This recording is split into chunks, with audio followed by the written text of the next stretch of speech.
My grandfather always said there was more to his land than met the eye. I just never expected to prove him right in front of my sneering in-laws. I'm Anna Mitchell, and this is the story of how 500 acres of worthless dirt turned into the biggest oil discovery in Oklahoma's recent history. But more than that, it's a story about family, faith, and the sweet satisfaction of proving wrong those who underestimate you. The day everything changed started in the stifling conference room of Wilson Associates law firm in downtown Tulsa. My grandfather, Robert Bob Mitchell, had passed away 2 weeks earlier, and now his entire family, blood relatives and in-laws alike, had gathered for the reading of his will. I sat quietly in my simple black dress, feeling out of place among the designer suits and expensive perfumes. My husband Kevin's family had never approved of him marrying a small-town farm girl despite their own Oklahoma roots. His mother Margaret, dripping in jewelry that probably cost more than my yearly teaching salary, kept shooting disapproving glances my way. She's probably hoping for a chunk of the Mitchell oil money. I'd overheard her telling Kevin's sister Jennifer last week at the funeral. Poor thing doesn't realize Bob Mitchell lost it all years ago. They weren't entirely wrong about Grandpa's finances. The great Mitchell oil fortune, built by my great-grandfather in the 1930s, had mostly dried up along with the wells. What remained was the original family farm, 500 acres of rolling Oklahoma prairie that had been in our family for 4 generations. "Let's begin," Mr. Wilson said, adjusting his reading glasses. The room fell silent as he opened the well-worn leather folder. "Being of sound mind and body, I, Robert James Mitchell, hereby declare this my last will and testament." What followed was fairly standard. Small bequests to local charities, some family heirlooms distributed among cousins, a generous donation to the local church. Then came the big reveal everyone was waiting for. And as to my primary asset, the Mitchell family farm, consisting of 500 acres in Osage County, along with all mineral and resource rights thereof, I hereby bequeath in its entirety to my granddaughter, Anna Elizabeth Mitchell. The room erupted in shocked whispers. My cousin Thomas, who'd been managing the farm for the past 5 years, turned red with anger. Margaret's perfectly Botoxed face couldn't quite manage surprise, but her displeasure was clear. "The farm?" Jennifer's husband Brad laughed out loud. "That's it? No hidden accounts? No secret investments?" "That's correct," Mr. Wilson confirmed. "The farm and all associated rights are now the sole property of Mrs. Anna Mitchell Reynolds."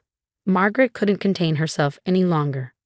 "Well," she announced, her voice carrying that false sympathy she perfected over years of country club politics, "I suppose it's fitting. Enjoy your 500 acres of worthless dirt, dear." Kevin squeezed my hand under the table, but remained silent, just like he always did when his mother attacked me. I thought about the conversation I'd had with Grandpa Bob just 3 weeks before he passed, about the geological surveys he'd been quietly commissioning, about the strange visitors in expensive suits who'd been coming to the farm, about the glint in his eye when he'd said, "Sometimes, Annie girl, the real treasure isn't what people can see on the surface." "Thank you," I said calmly, meeting Margaret's gaze. "I will." The rest of the meeting passed in a blur of paperwork and barely concealed hostility. Thomas stormed out, already on the phone with his lawyer. Jennifer and Brad made snide comments about dirt farming as they left. But it was Margaret's parting shot that really stuck. "I suppose we'll have to get used to calling you Farmer Anna now," she said, adjusting her Hermes scarf. "Such a shame. Kevin could have done so much better than this rural lifestyle." Again, Kevin said nothing. I waited until everyone had left before approaching Mr. Wilson. "Is everything prepared for Monday's meeting?"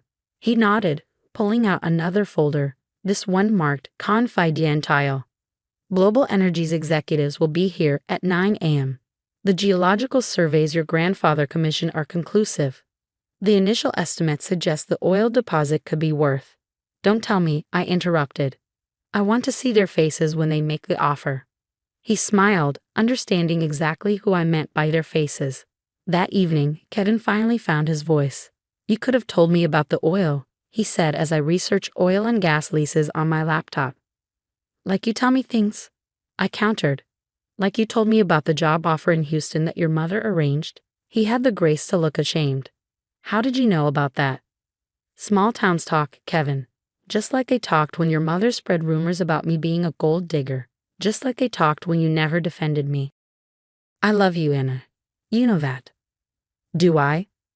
I closed my laptop because loving someone means standing beside them, not watching silently while they're belittled and dismissed. They're my family, and I'm your wife. But on Monday morning, I'm going to be something else too. What's that? I smiled, thinking of Margaret's sneer when she called my inheritance worthless dirt. Rich. The weekend passed slowly. Kevin was quiet, probably wrestling with divided loyalties. I spent the time reviewing everything Grandpa had prepared. The surveys, the preliminary reports, the test drilling data. He'd known what lay beneath his land for months, maybe years. He'd just been waiting for the right moment and the right person to reveal it. Monday morning, I dressed carefully in a suit I bought specially for this meeting. No more simple dresses or department store clothes. Today, I was representing the Mitchell family legacy. Going somewhere special? Kevin asked, noting my appearance. Yes, I said, picking up my briefcase. And you should come with me. It's time to choose sides, Kevin. He looked at his phone, probably full of messages from his mother, then back at me. After a long moment, he grabbed his keys. Lead the way. We arrived at Wilson & Associates to find the parking lot full of expensive cars with out-of-state plates. Kevin's eyes widened as he recognized the Global Energy logo on several vehicles. Anna, what's really going on? You'll see.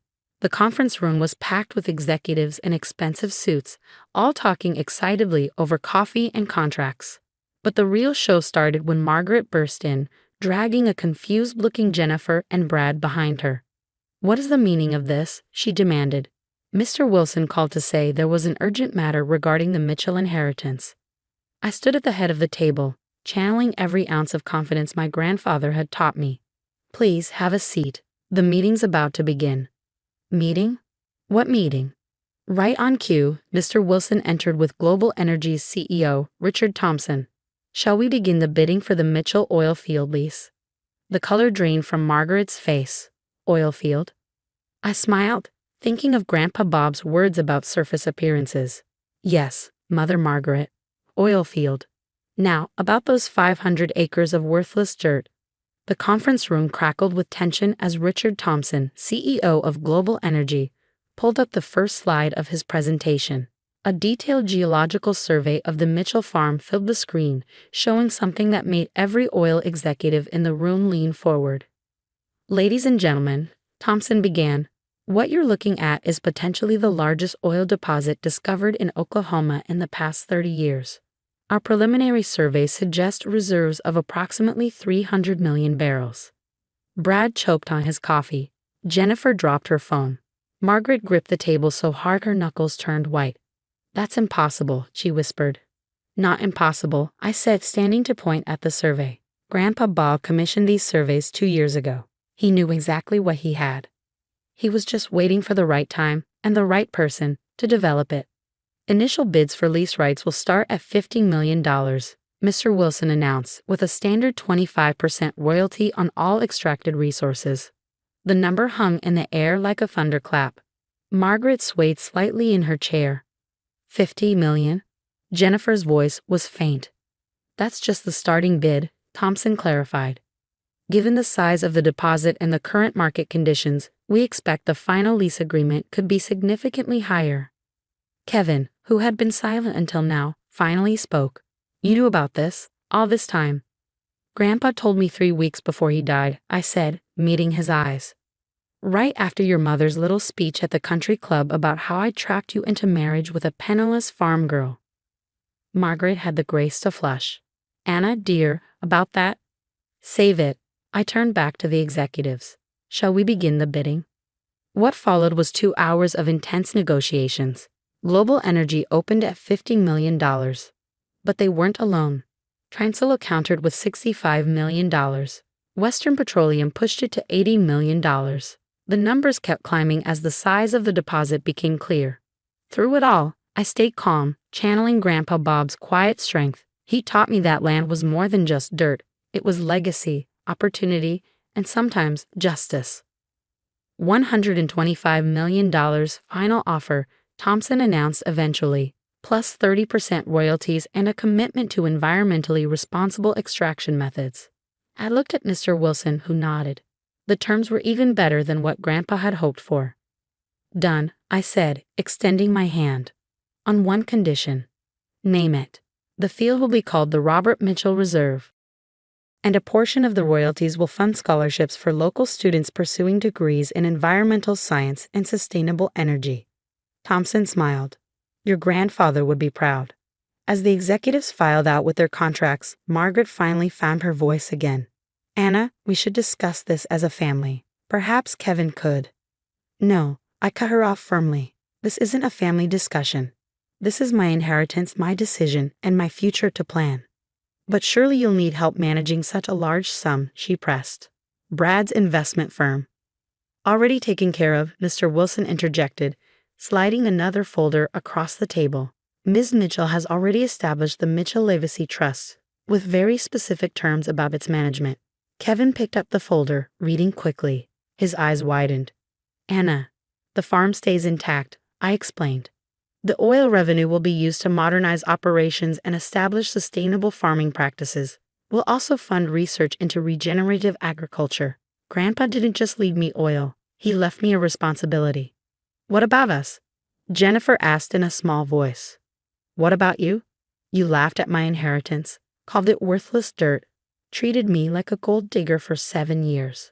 I stood up, gathering my papers. But I'm not vindictive.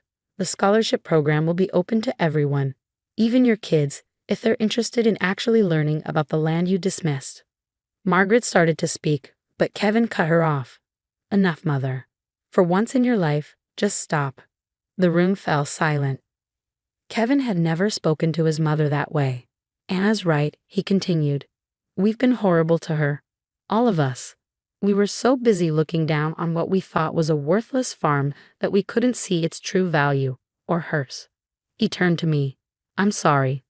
For not defending you, for letting them treat you this way, for everything. Sorry doesn't fix 7 years of silence, I said quietly. No, he agreed. But maybe actions will, if you'll let me try. I studied him for a moment. The farm needs a good lawyer, someone to handle contracts, environmental regulations, community relations, but it would mean leaving your mother's carefully planned career path. Good thing I know a lawyer who's ready for a change. He reached for my hand. If you'll have me as a partner, a real one this time. 6 months later, I stood on the hill behind the old farmhouse, watching the sunset paint the Oklahoma sky. The first wells were operating smoothly, using new environmentally conscious extraction methods. The original farmland was thriving too, with organic crops and sustainable practices that would have made Grandpa Bob proud. Kevin had surprised everyone by throwing himself into agricultural law. He was currently working with neighboring farms to establish a cooperative for sustainable farming practices. His mother still wasn't speaking to him, but he seemed more at peace than I'd ever seen him. Margaret and Jennifer had tried to reconcile, of course. Amazing how discovering your despised daughter-in-law is now worth millions can change your perspective. But some bridges, once burned, take more than money to rebuild. Penny for your thoughts. Kevin's voice came from behind me. He handed me a cup of coffee and wrapped a blanket around my shoulders against the evening chill. Just thinking about Grandpa Bob. He knew about the oil for years, but he waited. He could have developed it himself, lived like a king. Instead, he let people think he was just a failed farmer sitting on worthless dirt. He was playing the long game, Kevin said, waiting for the right moment, the right person. He taught me that real wealth isn't what's on the surface, it's what you do with what you've been given. In the distance, a well pump nodded steadily, pulling up black gold from beneath the worthless dirt. But it wasn't the oil that made this land valuable. It was the 4 generations of Mitchells who had worked it, loved it, and seen its true worth. The next morning, I received a letter from Margaret. Inside was an invitation to speak at her country club's annual luncheon about rural entrepreneurship and energy development. I wrote back a simple response. Sorry, too busy farming. The Mitchell farm continues to produce both oil and crops. The scholarship program has already sent 15 local students to college. And every month when the royalty checks arrive, I think about Grandpa Bob's words about surface appearances. Sometimes the most valuable things in life are the ones others dismiss as worthless. Sometimes the quietest people have the most to say. And sometimes, just sometimes, karma comes in the form of black gold under Oklahoma dirt. The family dynamics have shifted permanently. Jennifer's oldest daughter is now interning with our environmental compliance team, learning about the land her mother once mocked. Brad occasionally calls with investment opportunities, which I politely decline. And Margaret? She still drives past the farm sometimes, looking at the wells that represent everything she got wrong. Kevin and I are expecting our first child, a girl we plan to name Roberta after her great-grandfather. She'll grow up knowing the true value of this land and the importance of seeing beneath the surface of things. Last week, I found Grandpa's old journal in his study. The final entry read, "Left it all to Annie. She's the only one who ever saw the farm the way I did. Not as what it is, but as what it could be. Sometimes the best revenge isn't getting even, it's getting it right." Getting it right.